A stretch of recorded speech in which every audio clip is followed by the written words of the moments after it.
তো hello guys, তোমাদেরকে আমি আগের ভিডিওতে বলেছিলাম যে আমার ঘর ভেঙে একটা রান্নাঘর করা হয়েছে। তো সেই রান্নাঘরটা এখন আজকে প্রচুর বৃষ্টি পড়ছে, দুদিন ধরে বৃষ্টি পড়ছে। তো আজকে একটু বেশি বৃষ্টি পড়ছে। দেখো কত বড় আমাদের ক্ষতি হয়ে গেল। একটা সেকেন্ড দাঁড়াও।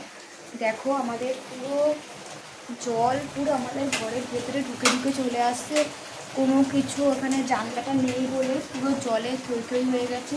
কোনো রকমভাবে এখানে আমি বস্তা ফস্তা দিয়ে ঢুকে রেখেছি। আর এই যে এত অবধি এখনও কাজটা এখনো এগিয়েছে, জানলাটা এখনও বানানো হয়নি। এটা